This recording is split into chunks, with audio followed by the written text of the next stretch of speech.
de Cristo, confiando en ti, para pedirte en esta mañana que bendigas a nuestro hermano Luis Cepeda en el estudio de la palabra. En Cristo agradecemos y rogamos. Amén. Adelante, hermanito amado, hermanito Luis.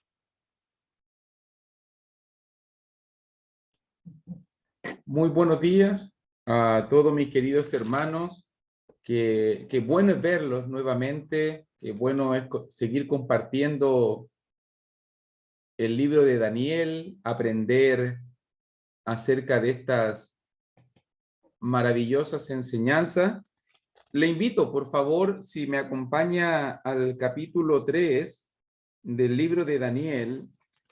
Note que hemos estado hablando acerca de la crisis, hemos estado hablando acerca del conflicto, de los problemas que muchas veces los hijos de Dios tenemos que enfrentar. Recuerde de que Israel ha sido conquistado. Nabucodonosor reina sobre el mundo y ya desde el 605, 586, ya la persecución, la destrucción, la muerte ha hecho presa del pueblo de Dios. Allí llegaron como deportados, allí llegaron como expatriados Daniel y sus amigos. Se recuerda los nombres de ellos que vimos en capítulo 1, Daniel, Ananías, Misael, Azarías, que ahora van a ser conocidos como Belsasar, Sadrach, Mesach y Abednego. Estos jóvenes que a temprana edad fueron desafiados a contaminarse, a seguir las corrientes del mundo. Fíjese que en el libro de Daniel vamos a encontrar en los capítulos, sobre todo los primeros capítulos, aunque en todo el libro, tú te vas a dar cuenta que la cuestión es la vida o la muerte. Hay un edicto, hay una presión, tienen que hacer algo. Nabucodonosor reina, Nabucodonosor conquista, Nabucodonosor aplasta, ha conquistado los reinos de este mundo y los siervos de Dios son desafiados. Esa es la palabra clave que vamos a mirar ahora igual en versículo 3, la palabra desafiar, la palabra librar. ¿Por qué? Porque los siervos de Dios son desafiados en medio de un mundo hostil. ¿Y cómo van a responder los siervos de Dios?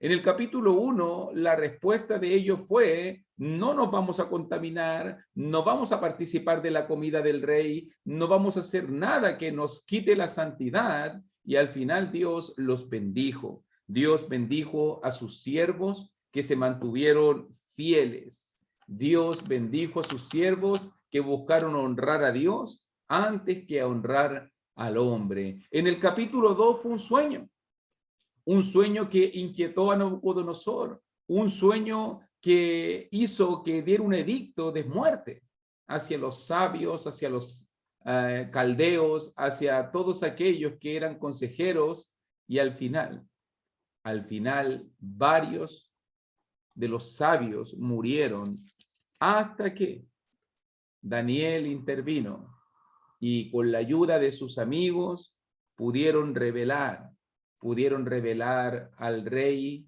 el sueño y darle su interpretación. Aprendimos acerca del Dios que revela, del Dios que a pesar de los problemas y dificultades, de las edades y de los tiempos, tiene un propósito y tiene un plan con sus hijos. Ahora, note bien cómo comienza el capítulo 3. Nótelo bien allí. Porque cuando comenzamos en el capítulo 3, vemos nosotros que el rey Nabucodonosor hizo una estatua de oro, cuya altura era de 60 codos y su anchura de 6 codos. La levantó en el campo de Dura, en la provincia de Babilonia. Por si acaso, si quieres saber un dato aproximado de las medidas, tiene que haber sido esta estatua de oro aproximadamente de unos 30 metros. Aproximadamente unos 30 metros. ya que un codo, por si acaso, es más o menos este equivalente a lo que era un brazo de un hombre, aproximadamente eran como 50, 45 a 50 centímetros. Entonces, se sacaba por proporción que tiene que haber sido aproximadamente la estatua de unos 30 metros. Y me llama la atención, no sé si te llama la atención, que terminamos nosotros en el capítulo 2 mirando el sueño, y parece que ese sueño que tenía Nabucodonosor, que tuvo Nabucodonosor, quedó en la mente de él. Recuerde que soñó con una gran estatua que tenía una cabeza de oro, pero ahora mira lo que hace la realidad, y él hizo una estatua de oro. Parece que el sueño le quedó dando vueltas. Y nota que el rey construye esta estatua y la orden era directa, nuevamente, el tercer edicto de vida o de muerte. Y envió el rey Nabucodonosor, dice Daniel capítulo 3, versículo 2, si quieres acompañarme en el texto bíblico, y envió el rey Nabucodonosor a que se reuniesen los sátrapas, los magistrados y capitanes, oidores, tesoreros, consejeros, jueces y todos los gobernadores de las provincias para que viniesen a la dedicación de la estatua que el rey Nabucodonosor había levantado. Fueron pues reunidos los sátrapas, magistrados, capitanes, oidores, tesoreros, consejeros, jueces y todos los gobernadores de las provincias a la dedicación de la estatua que el rey Nabucodonosor había levantado. Y estaba en pie delante de la estatua que había levantado el rey Nabucodonosor.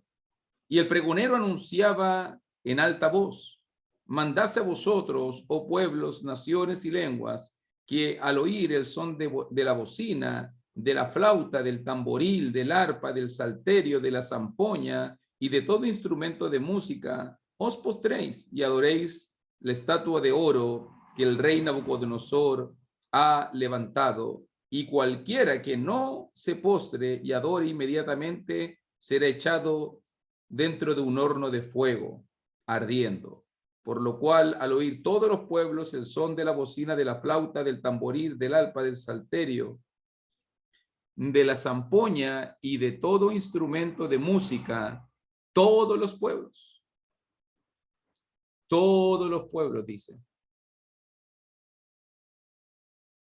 naciones y lenguas se postraron y adoraron la estatua de oro que el rey Nabucodonosor había levantado. Ahí está el desafío. Note que lo primero que vamos a destacar dentro de esta historia es la profunda idolatría y soberbia en el corazón de Nabucodonosor. Él construye una estatua, se entiende que es una estatua de sí mismo, no se menciona ningún dios atribuido, y Nabucodonosor construye una imagen de sí mismo de más de 30 metros y exige que lo adoren como un dios. Todas las naciones. ¿Qué está pasando en la mente de Nabucodonosor? Recuerda de que él está conquistando, recuerda que él ha destruido naciones y reinos. Recuerda que el imperio babilónico, la cabeza de oro, fue uno de los imperios más despiadados que existió en la antigüedad. Y cómo este hombre, sin darse cuenta, fue endiosándose. Cómo los hombres con un poquito de poder, digámoslo de esta manera, se creen superiores, se creen dignos de reverencia, se creen dignos de loor. La profunda idolatría en el corazón de Nabucodonosor. Él exige ser adorado como Dios. El que no se postre, que muera. ¡Wow! ¡Qué tremendo! ¡Cuánta soberbia, cuánta jactancia hay en el corazón de Nabucodonosor! Y fuerza a aquellos que ha conquistado como un rey, un emperador, un conquistador, a que se postren delante de su imagen. Y cualquiera, dice el versículo 6, cualquiera que no se postre y adore, inmediatamente será echado a un horno de fuego ardiente. ¡Qué tremendo desafío! Recuerda que allí estaba en el palacio Daniel. Recuerda que también estaban incluidos en la historia Sadrach, Mesach y Abednego. Estos jóvenes que ayudaron en el capítulo 2 a Daniel a orar. Estos jóvenes que en el capítulo 1 acompañaron en la firme decisión de no contaminarse, ahora están delante de una prueba. Y la segunda cosa que tenemos que destacar en Daniel capítulo 3, hermanito, Dios permite las pruebas. Dios permite que seamos probados. Dios permite las pruebas en sus siervos. Las pruebas son la manera como Dios tiene de ver, de examinar, de saber cómo está nuestro corazón, cómo está nuestra firmeza, cómo está nuestra fidelidad. Estos tres jóvenes están siendo tremendamente probados. Ahí está la presión del mundo. Va a sonar la bocina, va a sonar la trompeta. Todos van a caer a tierra. ¿Qué haremos? ¿Qué vamos a hacer? Es la pregunta que ellos tuvieron que hacerse en un momento. ¿Cómo voy a responder ante esta situación que está dañándome? Hay una sentencia de muerte.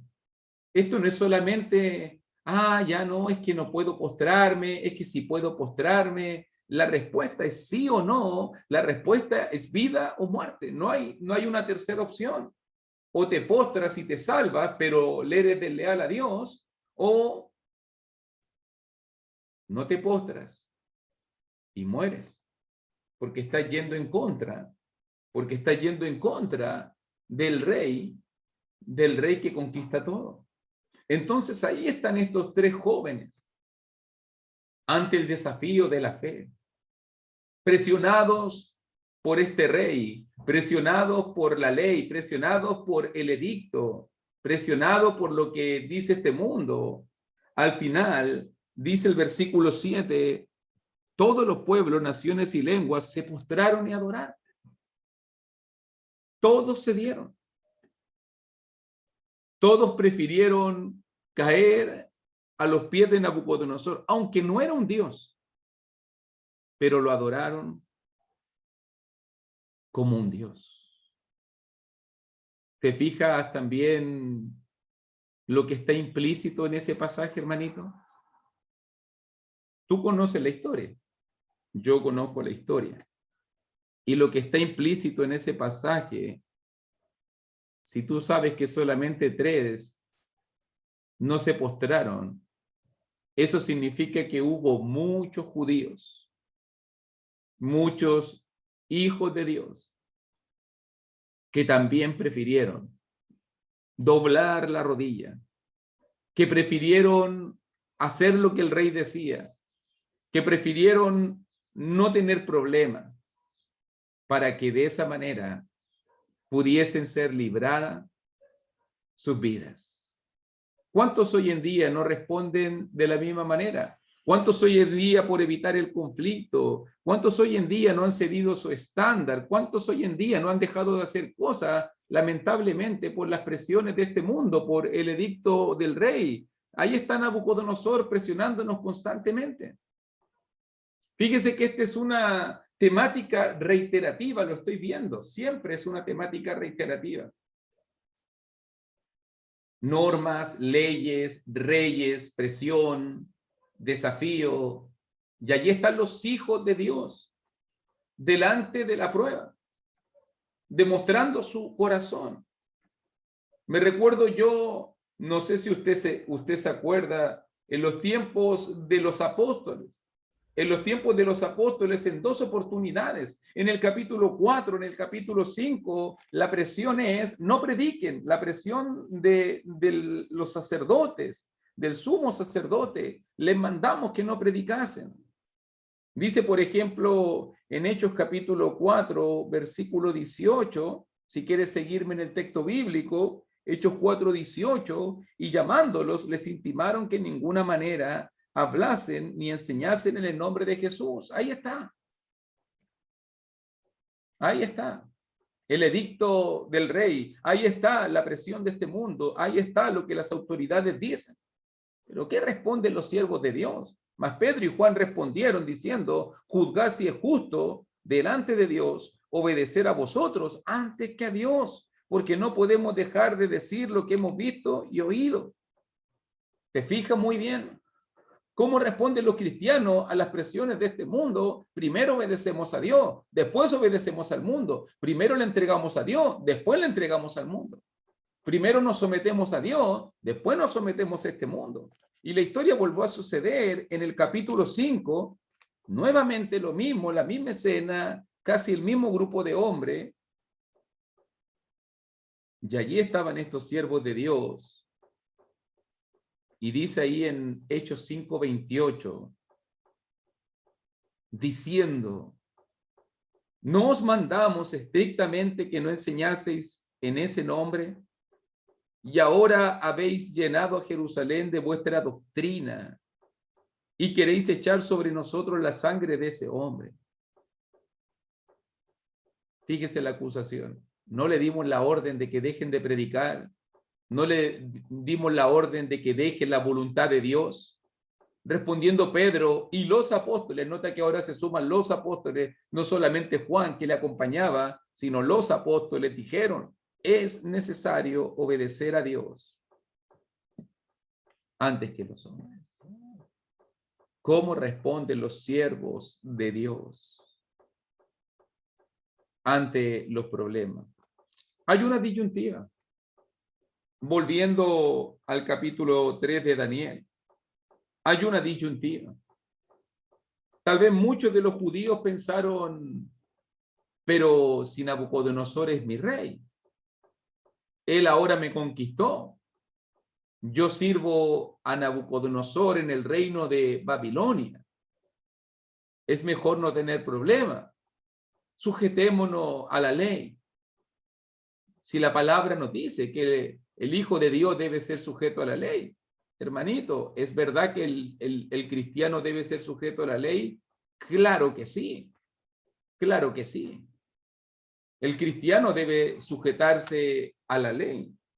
Pero la pregunta que me hago es, y por si acaso, un cristiano debe ser siempre un buen ciudadano y muy respetuoso de la ley. Tenemos pasajes como Romanos capítulo 13, tenemos pasajes como en Primera de Pedro capítulo 2, desde el versículo 18 en adelante. Tenemos pasajes que nos invitan a someternos, a sujetarnos, a respetar a nuestras autoridades y a las leyes imperantes.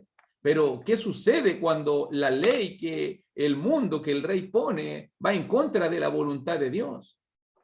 Se vuelve un obstáculo para cumplir la voluntad de Dios. ¿Qué pasa si la ley me presiona? Fíjese que aquí era so pena de muerte. ¿Qué pasa si la ley me presiona para no cumplir el estándar de Dios? Allí está el punto. Y ahí está la respuesta. Porque el cristiano debe someterse a toda ley que no vaya en contra de la voluntad de Dios. Pero si la ley que el mundo nos pone va en contra de la voluntad de Dios, entonces no debe doblar la rodilla.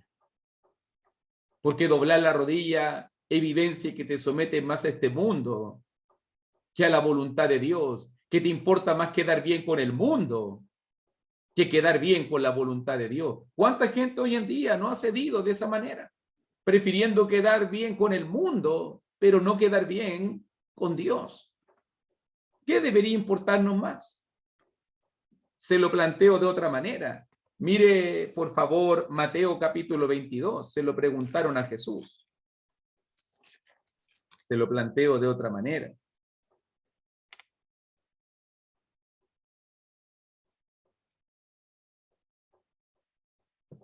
Cuando Jesús estaba predicando casi al final de su ministerio, en Mateo capítulo 22, versículo 17, se acercan los herodianos con un desafío, una pregunta. Y le preguntan a Jesús, dinos pues, ¿qué te parece? ¿Es lícito dar tributo a César o no? Pero Jesús, conociendo la malicia de ellos, les dijo, ¿por qué me tentáis, hipócritas? Mostradme la moneda del tributo. Y ellos le presentaron un denario.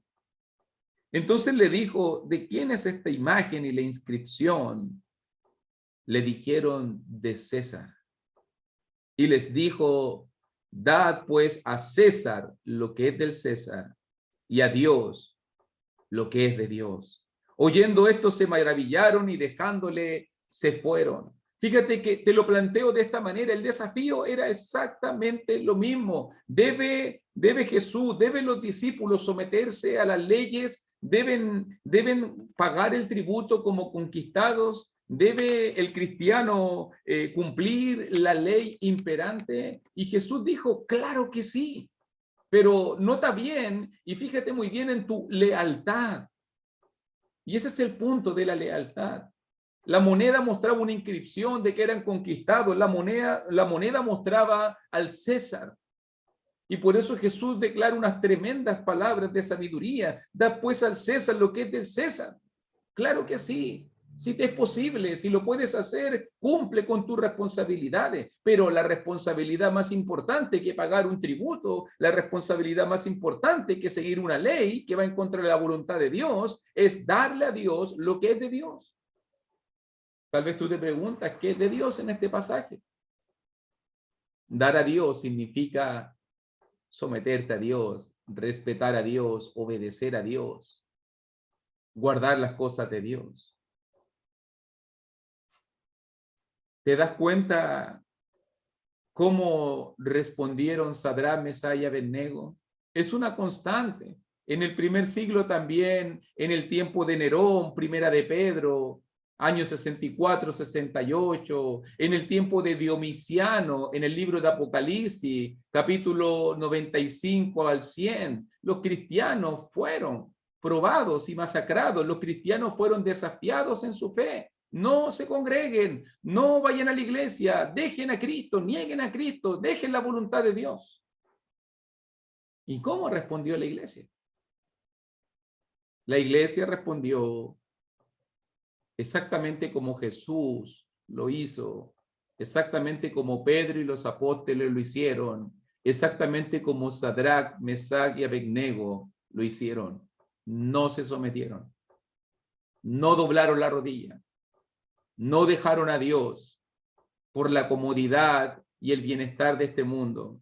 No flaquearon ni rebajaron el estándar. Por eso mismo, mi hermanito, fíjese, porque esto causó un leve problema. Y si volvemos al libro de Daniel, note ahí en el versículo 8, para que vamos finalizando la historia de este día lunes. Vamos a terminar este pasaje el día jueves. Pero fíjate muy bien, por esto en aquel tiempo, dice Daniel 3:8, algunos varones caldeos vinieron y acusaron maliciosamente a los judíos.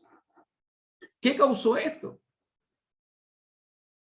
¿Qué causó esto?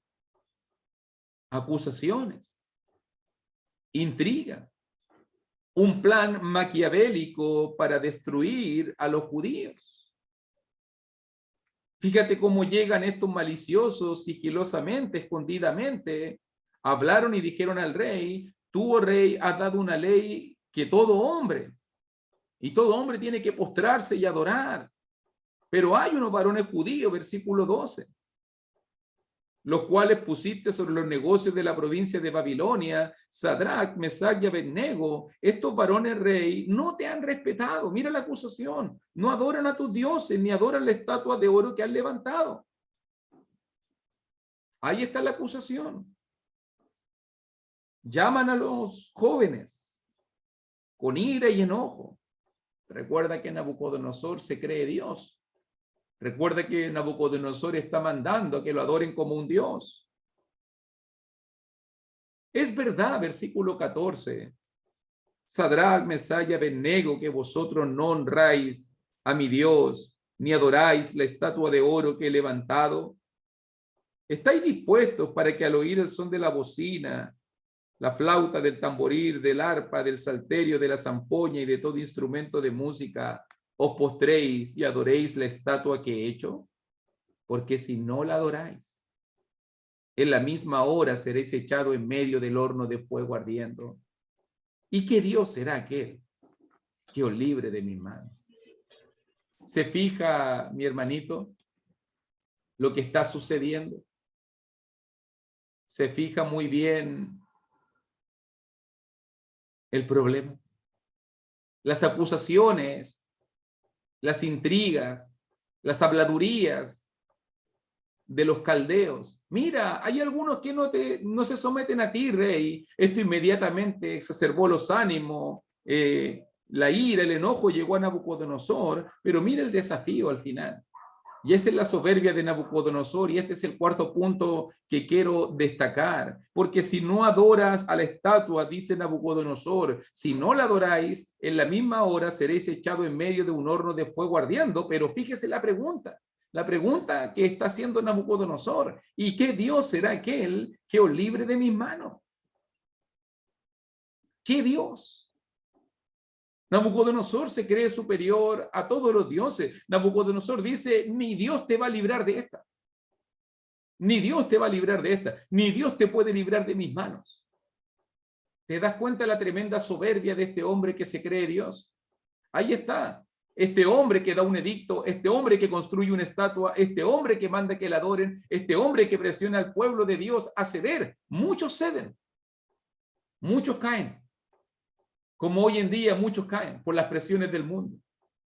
Muchos hoy en día han preferido doblar la rodilla, han preferido no tener problema en las cosas de este mundo, agradar a este mundo y no someterse a la voluntad de Dios. Muchos cedieron. Sadrach, Mesach y Abednego no cedieron. Yo te pregunto en esta mañana, ya terminando la lección del día de hoy, ¿cómo vamos a responder a las presiones de la vida? ¿Cómo vamos a responder a las presiones, a las leyes, a las normas, a las cosas que este mundo nos dice? A lo mejor hoy en día no tenemos un rey como Nabucodonosor que nos va a amenazar de muerte, pero que el mundo nos presiona, nos sigue presionando. Que el mundo nos juzga y nos critica. ¿Se da cuenta usted que toda la gente, cuando habla del mall, del cine, del supermercado, cuando habla del trabajo, del transporte público y de tantas cosas hoy en día, todos hay que exponerse, Dios nos va a ayudar, hay que hacerlo, hay que trabajar, hay que salir, hay que comer, hay que divertirse, hay que pasar estos tiempos de pandemia? Pero cuando se trata de la iglesia del Señor, no, está mal, eso está mal. Hay que ser cuidadoso, hay que cumplir la ley, hay que cumplir la norma. ¿Se fija usted de lo que estoy hablando? ¿Cuántos hoy en día son capaces de doblar la rodilla en todos los aspectos? Y a veces vemos nosotros, cristianos, más preocupados de fiestas sociales, de jugar al fútbol, de ir al cine, de ir a la playa, de compartir con gente en reuniones numerosas, pero cuando se trata de la iglesia del Señor, no podemos ir, hay que cuidarse, es que el coronavirus. Qué increíble es que parece que el coronavirus está solamente en la iglesia. En todos los otros lugares no hay coronavirus. Y ahí tú te das cuenta cómo el mundo presiona, cómo el mundo contamina, cómo el mundo está apagando la fe de los cristianos. Y muchos han preferido esconderse en su cubil del temor y la duda, el miedo, doblado su rodilla, caído bajo el edicto de Nabucodonosor, y no mostrar su fe como una antorcha que ilumina en medio de la oscuridad. Yo quiero invitarte, ahí está la confianza de Nabucodonosor. Nadie te puede librar de mí. Y yo me imagino pensando a Sadrach, Mesach y Abednego, Dios me puede librar de cualquier cosa. Eso vamos a mirarlo en la clase que viene.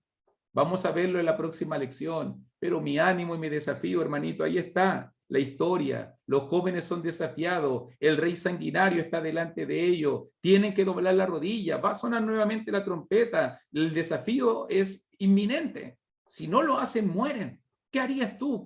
¿Cómo respondería yo? ¿Cómo responderíamos ante Nabucodonosor y su sed de sangre y su soberbia y vanagloria por creerse un Dios? Ahí está el desafío. ¿Te acuerdas tú que Nabucodonosor en el capítulo 2 confesó al Dios de Daniel y sus amigos como el Dios verdadero? Yo siempre he pensado, ¿qué pasó en Nabucodonosor del capítulo 2 al capítulo 3? Bueno, después me voy a sorprender en el capítulo 4. Porque en el capítulo 2 confesó a Dios, respetó a Dios, se sometió a la voluntad de Dios y respetó a los siervos de Dios. Y ya en el capítulo 3, él se cree Dios, él manda que lo adoren e incluso él se olvida del Dios verdadero y desafía a los siervos de Dios, que nadie puede librarlos. ¿Será que Nabucodonosor, como muchos, realmente saben cosas de Dios, están enterados de Dios, tienen información de Dios, pero realmente no han sido impactados por Dios? Realmente no conocen al Dios verdadero. Ese va a ser el desafío. Ese va a ser el desafío.